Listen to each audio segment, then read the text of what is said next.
Gege moto atindio. Gege azawadi. Gege DS d'amour. Nani? DS d'amour. DS d'amour. Nde moto atindio. Bosa nani? Aza DS d'amour oyoki yomoko image ezawana pe bande boye bana komona. Gege azali DS ya amour. Bokomona menake bande ko bayemba Gege. Bamususu babalite. Bamususu bazo divorcé. Bazana vie ya kindu. Et pourquoi tout ça passé? Mais c'est ça le rôle de Gege. DS d'amour. Amour est ce que le cas n'a moi si en a côté. Amour va repasser en même moi si en zé. L'esprit a Gege et le bakatine par là pendant la délivrance à Zoba qui esprit a Gege ne zo le bakatine à comprendre que non c'est un esprit impur à pour vendre dans les autres montrons sur les routes qui portent les apôts mais ça aussi un esprit mauvais c'est ça? Oui, c'est esprit à maille et les appels na bateau va signer un pacte na boyoka ne parce que azoluka ke aïe banakopé ça y est peut-être succès aïe banakopé ça y est peut-être les richesses après signer un pacte et tant où c'est razula muka alovini ami monaki na se ya mai likolo ya nzete bakangi basini.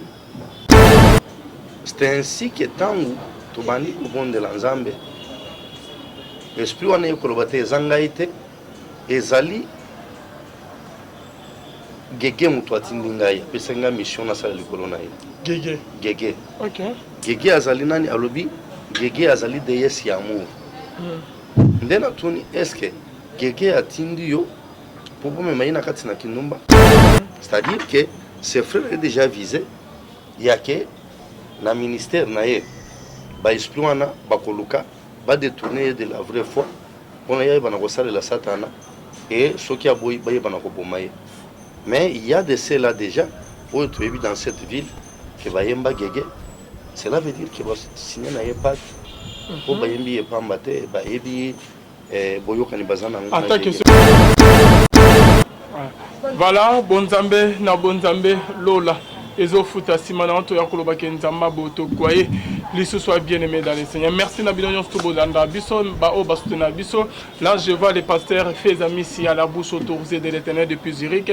Na filo moko ya motema ya bivense de homo depuis lompe na maman Gisèle Lukelo motema papa Emmanuel na Boston. Bonzambe na Bonzambe Lola ezo futa simana to yakolo bake nzamba boto kwaye liso soit bien aimé dans le Seigneur. La Bonzambe na Bonzambe Lola, ezo futa bien aimé dans le Seigneur, Simana to ya koloba kenzamba boto kwaye.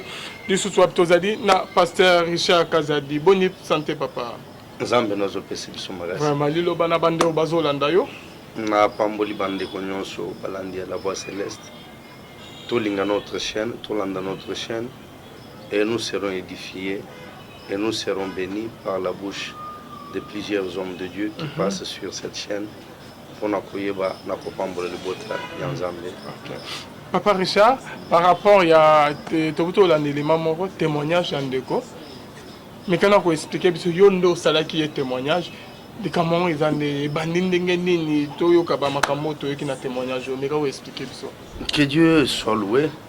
Et je pense que semaine où il y a aussi là, tous là qui n'a 3 jours, il y a des sections, il y a bâton et tuyebaki na kotalisa epai na bana na nzambe comment est-ce que sima ya nzambe koyeba na kokela ngwende na ye lolenge nini satana ayebaki na kolula yango il a essayé ya koyeba na komata likolo na nzambe mpe likolo ya baange et il fut précipité mais tango akiti lokola azali omniprésente c'est ainsi qu'il s'est organisé à céder pouvoir na ye mpe trône na ye à partager yango na bato ebele.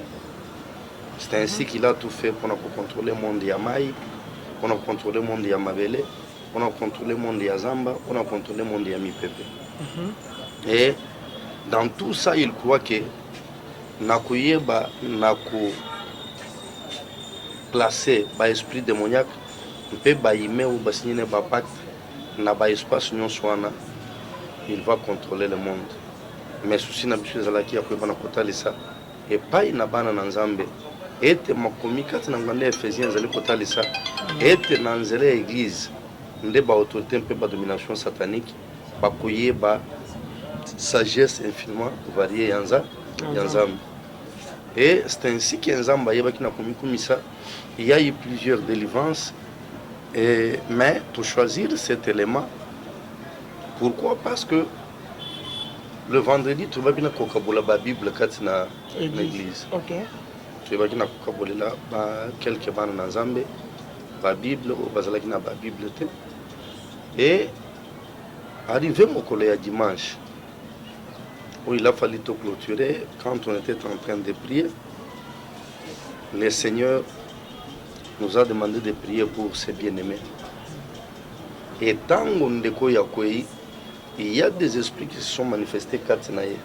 Mais le quoi les bossons à retenir, bah esprit na bazo yebisanga non. Depuis azu mukanda oyo bopesa qui est awa, bisotoza na kimia. Il faut atika mukanda wana. Mukanda ni balbino Bible bopesa qui est. Depuis bopesier yango et pesier makasi maintenant bisotoza na katia ya kusouffrir. Et dans on a bandi ko benga na bango. Esprit ouais se présenta qui comme on est qui longange. Longange ezamo ko ya ba esprit ya mai. Et alobino biso moto to ko bebi sa musala na ye parce que frère wana abanda ko sala dernièrement musala na ye bebi. Tozo lingate ayeba na ko pambolama parce que so linde ko ya pambolami biso to yeba na ko zala kimiate azamu tema malamu akoyeba na kosunga bato ebele oyo bazana kati ya souffrir o biso toujours ke bato wana ba continuer à souffrir. Et la deuxième chose ce qui atikala na mukanda wana na maboko na ye misala na biso bimela po pole. C'est un frère que Dieu m'a montré il y a kende kwa na za musali na nzambe. Et depuis un temps nazo encadré. Mais je trouve dans ce message là il y a pas esprit, ils ont peur. C'est que bazo mona ce que Dieu fera avec ses frères. Bazo loba poto bimakati na nzoto na ye à condition que a yeba na kola panda ya loba ke non. Soki biso to libérer vie na ye. Ye pa kokota makambo na biso te. Akolobela makambo na biso te vie na mo bi. Et atika livre wana parce que livre wana depuis azui yango jour wana biso tozana kimioto. Et c'est ainsi que tangu tobandi kubonde la nzambe esprit wana yekolobate ezangaite ezali gege mutu atindi ngai apesa nga mission na sala likolo na ye gege okay. Gege azali nani alobi gege azali déesse ya amour nde natuni eske gege atindi yo po bomema ye na kati na kindumba balobi non côté ya kindumba tosali effort juste là-bas sinon toujours tindela ye azali ko tindika bango musika na ye et mes places toye kozwela nzela ezalaki lokuta ezana lokuta moko frère abukaki nde epesaki biso nzela toyeba na kokota kati na nzoto na ye c'est ainsi que na image wana okomona nazobenga na baesprit wana ya gege na longange wana et Dieu nous a donné la victoire bayebaki na pokene. Mais tant que frère azo telema malobani ya liboso azoloba ayebite koma azana église ye moko ayebi ya mote ma akomi na église mais na kati ya délivrance bango balobi nini toi pe chaki ki ayeba na kokoma place oyo te mokolo alelo mais tozo comprendre te nini ya komi yawo et tant pe azo na nzela bayebaki na kokanga na likambo ayebi te bazokanga bana moko so bambaki banani mabanga balo ya bokanga ye pe azalaki na bango bakangi ye alobite ngai naza na bible na ngai nazokende église hier bakomi na la police commandant moko alobi omoni livre mukanda oyo oza nango na maboko wana jour okotika mukanda wana vino ebebi ye mena atuni bango elingi koexplike nini major moko azalaki wana ayebisi ye petit oza motakala ilifo omaka nde batiki ya l'église. Maintenant ndenge ya église ya yebaki te aza wapi. Mais au moins il est arrivé kati na ndako na Nzambe ndenge Nzambe apesi frère Victoire. Et loko na lingi na yebisa bana na Nzambe toyebaki na kotalesa na royaume astral il y a des esprits méchants. Il y a des autorités de domination satanique qui vont travailler dans les airs pour empêcher le sang de Nzambe comme pas Nzambe, pour y retarder où les alliés, les pamboli Nzambe comme pas Nzambe. Et ceux qui sont Nzambe toujours travailler avec persévérance dans la vie de prière, il est difficile de trouver le Nzambe. Et dans le monde, c'est dans le royaume terrestre, il y a Satana. Satana a utilisé le prince de ce monde de ténèbres. Ce sont nos frères et sœurs. Tu vois, tu as quartier, mais Satana a séduire, basali ba pacte na Satana, nanzele ya coutume, nanzele ya sorcellerie, nanzele ya fétichisme, il y a magie, il y a maraboutage, il y a spiritisme, il y a occultisme, il y a fétichisme, il y a divination, nanzela il y a satanisme en général. Et ces gens-là travaillent avec les dominations, les autorités, les dominations pour détruire où ils allaient à Nzambe. Et dans le monde des eaux, il y a des esprits. C'est ainsi que par exemple, il y a un verset biblique, parce qu'on n'a pas assez de temps. Dans Ésaïe 27, en ces jours, l'Éternel frappera de sa dure, grande et forte épée, le Léviathan, serpent fuyard, le Léviathan, serpent tortueux, et il tuera le monstre qui est dans la mer. Et Léviathan, Zalinani, Azali prince yaba esprit nyonso, démoniaque Azali katina mai. Nous parlons de Tati Wata, de Mami Wata, il y a des monstres marins, mais Oyo Akamba Kabango nyonso, les princes de ces démons-là, opérer na mai, ils allaient Léviathan. Et c'est pour nous que nous avons dit que le monde Yamaï est le monde Satan aujourd'hui. Parce que la planète Terre est 70% Yamaï, 30% Yamaï, il y a terre ferme. Et Satan a pensé qu'il pouvait contrôler 70% Yamaï, il a contrôlé Mokili. Et maintenant, il travaille aussi pour nous contrôler 30%, il y a terre ferme. Mais oui, ils allaient partager entre les chrétiens et aussi au service de Satan. Et ceux qui toquent dans le monde de Zamba, nous trouverons qu'il y a des esprits que Satan a utilisés dans le désert, dans la savane et dans la forêt. Et en un mot, c'est pour dire quoi? Pour dire que ceux qui sont dans Zamba sont limités. Satan n'a pas eu de parce que partout, l'espace nous sommes utilisé, et la maille, et la zamba, et la terre ferme, Satan a coopéré. Et nous avons mis un accent, le couleur de l'esprit à maille. Parce que le problème est que les oiseaux rencontrés, ce sont ces esprits-là. Ceux qui ont allé, la ville portuaire, ils ont une activité à Kindouma Makasi. Pourquoi? Parce que les esprits des eaux, activité dans la Makasi, ils allaient Kindouma. Nde ozomona lelo awa tozana fleuve Congo tozana ba rivière ebele kati na Kinshasa soki otali activité ya monene na Kinshasa ezali Kindumba mpe Masana l'activité oyo kondi ziba bakino soki okena ba ville neti ba Matadi ba Mbandaka ainsi de suite ba ville nyonso ezali oleno ya mai okotaki Kindumba ezama kasi ezali à partir de l'esprit des eaux yango nde ezomema elateli mabe kati na société. Yangonde ezomema baluka babiema nyonso tozomona lelo oyo même ezali ko choquer tango ezali komona boye ozali choquer na oyo ezali komona. Mais les esprits des eaux qu'on a koyeba na kolonga mbe ba esprit en général c'est pas les jeûnes et la prière. Et ceux qui jeûne et prière te papa tozo sambela makasi metoyeba na komona loboko na Nzambe. Parce que même aux autres ya mutu ezali 70 ans et plutôt 70% ya mai. C'est ainsi que au monaka pour la délivrance to senga kabatu ba yeba na pour gêner. Parce que tant que tozo sala gêne à sec azali ko se déshydrater. Vous comprenez? Aux hommes la maïté aux eaux liate et aux autres yeba na ko se déshydrater. Abanda ko loba que c'est ainsi que tant que bazo senga bana na Nzambe to gênaka. to priaka, se passe que cette sorte-là de démons, il n'y a que pas les jeunes de la prière de Tokolonga.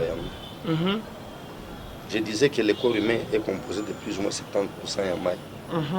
Et tant que l'esprit est dans les autres, ils sont dans la même ambiance que dans les eaux. Là, je vais vendre dans la rivière, dans la lac ou bien dans la mer. Et quand le corps se déshydrate par les jeûnes et la prière, ces esprits-là sont mal à l'aise et ils peuvent maintenant être chassés. Alors, pour la il y a un problème, il y a estomac, santé, moyen de gêner, il faut que vous toujours obligé à regêner. Peut-être que la santé est bien, vous obligé à revenir. Non, que Dieu soit loué. Je ne crois pas que mon tunion soit la même sorte d'esprit, le même problème. Un zambe pour nous koyeba na kosala la mutu.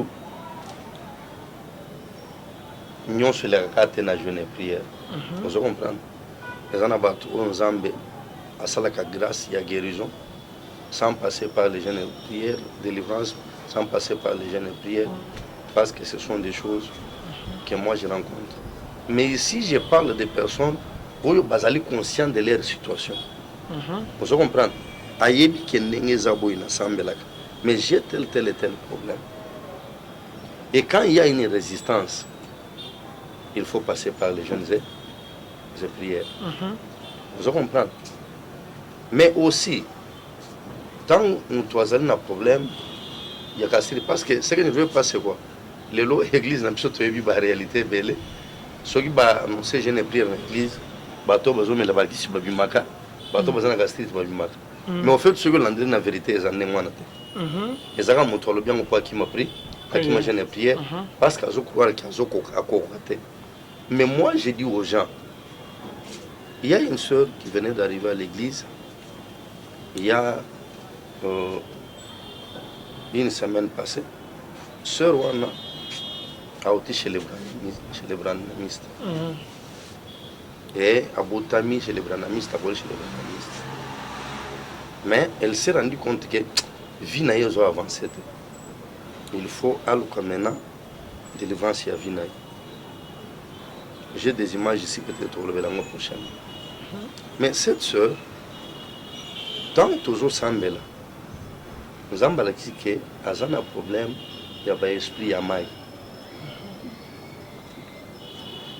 Et j'ai demandé à cette soeur, programme Nzamba Pessi, et ça que Aïwana Kokota, je n'ai pris la sec il y a 3 jours. Mais le vendredi dernier, il a fallu que j'arrive à l'église vers 12h, tout ça, mais la soeur. Et la soeur Azalaki Oulu. Souffle, Azoka Motema passe, Abandi Kobenga Basal Nazambi, non, son Azoko Kalisus Tena Melatamai. Païpche non, Zela, ceux qui papa. Quand je suis arrivé à l'ébissi, ceux qui ont Melika Kamai, au pays où esprit on a force. Et tout sera compliqué. Mais toujours banda délivrance. Vie à sœur Ezalaki Wapi. Ezalaki na lac Monkan. À 2000 km na Kinshasa. Place Vine Kangamaki. Place Babalisaki. Esprit où Ezalaki Katinaye, Ndoi Naye, Asiakouf. Mobali oyo babalisi Asiakouf pe. Et bangonyo so ba esprit na bango, après que vous fana bango ba esprit na bango, opéra kana kati lac Monkan. Et c'est là babalisa ye. Et pour chasser ces esprits-là, avec l'aide du Saint-Esprit par le nom puissant de Jésus-Christ, nous avons eu pour l'étude Maria Joana, et on a chassé les esprits. Et tant que c'est raso la muka, à l'ovinin, à mi qui n'a pas ya mai, likolo ya nzete bakangi bassin. Mais à mon mutu moko ya kati nzete wana. Sikoyo nzete mati likolo ya mai. Bassin efungwami. Abandi ko flotter likolo ya mai aye komona loboko moko mena likolo ya mai wana loboko wana ekiti ebimisi nde ko sutrazo bazo sutu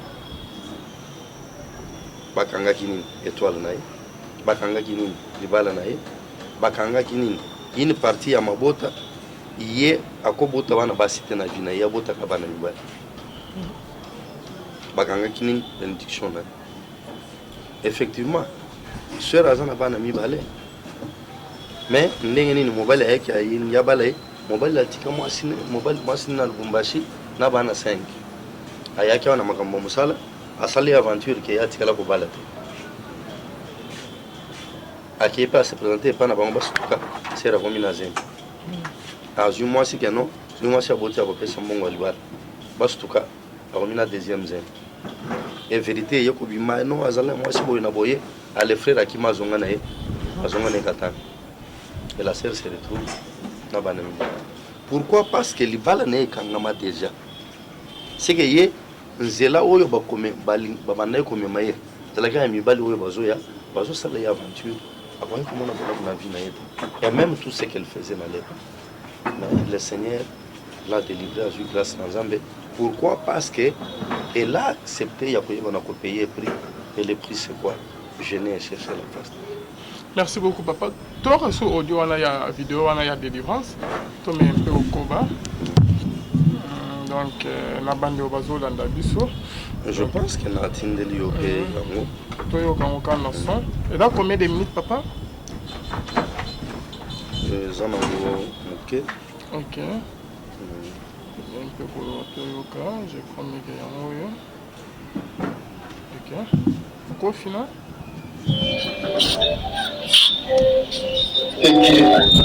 Keke moto atinda ikiai. Keke moto atindi yo. Keke aza wapi? Keke DS d'amour. Nani? DS d'amour. DS d'amour. Nde moto atindi yo. Bosala nini? Kodesha soki alobi soki otiki ekotinake kodefashe na ekotobamoto bakosaba bakorekese biso tabaki toke toapeshe yango tozala tobundisa ye okotinda yasalaki ndumba toluke na nzela tomoni te tozwi te tomekaki makolo so omoni bosala nini tozwi na nzela nzela mensonge de place bozweli. Allez, église Mojumba tout est. Et c'est bien? Oui. OK. Et par rapport à l'esprit à Gégé là, Toyoka que bande omso basala bantembo bani comme ya Gégé tangama na kat. Neni esprit à Gégé ekolo bakati ne par là pendant la délivrance azoba que esprit à Gégé nezolo bakati ne à comprendre que non, c'est un esprit impur. Après vendre dans autres ya mutu nyonso ekuti ke porte ezapo ezapoleli. Mais ça aussi un esprit mauvais, c'est ça? Oui, c'est un esprit à maille. Et les appels na bateau bako signer na pacte na boyoka ne parce que azoluka ke aye bana kopé ça y est peut-être succès. Aye bana kopé ça y est peut-être richesse. Après signer na pacte. Mais bateau mususu peut-être parce que ndeko na biso kaza musala nanga. C'est que bazo combattre yewana. C'est avec un but. Parce que ba esprit impur ba combattre mutu pamba. Et le besoin de combattre yo. Plus tard, il y a des choses. C'est-à-dire quoi? Bakoluka au signer na bango cesser les faits. C'est-à-dire quoi? Au signer na bango pacte. Et ceux qui ont signé na bango pacte, bitumbe ozalaka ya roboma yo. C'est-à-dire que ces frères est déjà visé. Il y a que na ministère na ye ba esprit wana bakoluka ba détourner de la vraie foi. On a bana ko sala la satana et ceux qui a boy ba bana ko boma ye. Mais il y a de ceux-là déjà. Où tu es dans cette ville que Bayemba Gege, cela veut dire que signer na pacte pour Bayembi et Pambate, Bayebi Boyoka Nibazana. En tant que celui qui a signé un Gege, est-ce que Ada est vraiment obligé qu'il attend à une commune bande ou sous Basala Bayemiso sur un papa? Mais tant que vous êtes en humilié, si on te tanga Yesu, si Koyo, Moutunyoso, il faut comme ça, Moutoy Azo Salakiazala. C'est-à-dire le col de Gégende a zopé sa bango, succès bazanango, il faut bailler on a boyé. Parlons numéro le succès à Moïse mieux outil na Gégé na Nzambete. Ezaya mokote motolo veli kamwa Gégé va te veli ba yembi Gégé. Même pas musicien mogilpe wa yembi Gégé. Ba yemba Gégé. OK. Donc Gégé na code écrit ces eaux là na biso to retenir que Azad démon. Azad déesse d'amour oyoki yomoko. Image ezana pe bande boye bana komona Gégé azali de esi amu et bokomona menake bande ko bayemba Gégé bamususu babalite bamususu bazo divorcer bazana vie ya kindu Et pourquoi tout ça passé?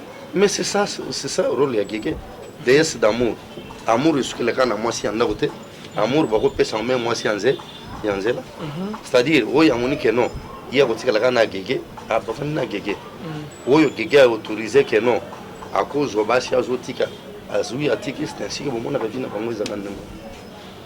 En tout cas, merci beaucoup Papa Richard. Natikeli osko caméra. Aussi c'est mission na biso na message ya suka pe votre numéro de contact. Na message ya suka na ko ebisa bande ko bazali ko landa biso boy. Tozali na tango ya suka. To pesa bomo ina biso e pa ina Yesu. Tondi mele lokola nkolo mpe mobikisi na biso. Papa, Satan a évi qu'il a peu de temps. C'est ainsi que a activé ma mécanisme nyonso on a séduire ba humain. C'est ainsi que Ebele y a battu sur la terre va se retrouver en contact n'a pas esprit de l'air, n'a pas esprit des eaux, n'a pas esprit à forêt et ba oyo bazana ba pacte na bangote les rois bazali ko se retrouver bien aimé na ba prison satanique. C'est ainsi que olotaka souvent aux alina kati na zamba peut-être okangama na cage peut-être okangami teme otambola komona kanzela ya kokendete oza kati na prison ya zamba bien aimé ozana kati na prison ya mokili oyo. C'est ainsi comme il a l'autre toujours ozali na village ozana adresse moko ya kala bolungwa mais yo milota kaka ozali toujours wana et ozana kati ya prison ya mokili oyo bakanga yo peut-être na adresse wana ya kala ezana eloko yo ileke na quartier wana yo kanga vi na yo o déplacer na yo mais vi na yo etikala wana et ozali wana ozali kati na prison bien aimé ya mai omilotaka toujours ozali na mai ozo sokola ozo nager ainsi de suite bien aimé ozano pécheur te ozangando te ozambisi te mais mitone eloko nini osalaka souvent kati na mai non oza kati na prison et ba esprit ya mai ezali kokonza oyo ezali vi na yo oza souvent na problème ya mari de nuit ya femme de nuit souvent ezali ba problème ba esprit ya mai o bazali ko visiter yo bien aimé on a ko détruire vie na yo et oyebaka toujours na komilota ozopumbwa yo kondekete bien aimé yo ko avion te yeba ke ezana ba esprit désert oyo bazali ko influencer vie na yo et ozali kati na ba prison ya monde des ténèbres et loko na ko yebisa yo Luka Yesu Kristo place yo ozali basali na nzambe ya solo bazali ya lokuta pe bazali mais soki ozali na souci ya koyeba nzambe akoyeba na korienter yo et soki ozali na souci ya kokangolama nzambe akoyeba na kotinda yo epai na basali na ye basunga yo. Et bien aimé, nous qui sommes à distance okoki kobenga biso na numéro de contact ezali 00243 99 0748 090 nazali kozongela ozali banda ya mboka ozali kotia plus otie code ya RDC oyo ezali 243 et oajoute numéro na biso ezali 99 99 0 748 090. Et bien aimé, par ces contacts, vous allez coller au bas plutôt, il y a écran Nabino. Pourquoi vous avez contacté pour les conseils, pour la prière, nous avons partagé autour de Yabando, vous allez commander, pour nous discerner, pour comprendre quelle est la volonté de Dieu. Nous prierons ensemble, pour être expliquer ce que vous ne parvenez pas à comprendre ou bien ce qui est caché sur le plan spirituel dans votre vie ou ezali ko limiter vie na bino na ba makambo ebele. Que l'Éternel vous bénisse. Vous allez ko tandalo beaucoup epai na bana na Nzambe depuis bien aimé le 18 août dernier to bandi opération sombela Nzambe lupango place nyon sur ozali tozali besoin na soutien na yo et kozali loko ya malamu yo kosala kotongela Nzambe kosombela Nzambe lupango. Bien aimé bato bele bazo investir na Masanga na Kindumba na football na musique ya mokili me mabele ya malamu oyo nazali koyebisa yo koinvestir ezali kati na liloba na Nzambe. Soki ozali touché, appelle-nous à ce numéro de contact mpona koyeba na konvoye oyo ezali contribution na yo église ya Nzambe koyeba na kosambela pour toi et l'Éternel te récompensera. Que Dieu vous bénisse et suivez notre chaîne La Voix Céleste. N'oubliez pas de chercher votre édification sur cette chaîne, sur YouTube régulièrement. Priez pour nous, priez pour le frère Alvin et bien-aimés, nous prions pour vous. Que Dieu vous bénisse au nom de Jésus-Christ. Amen.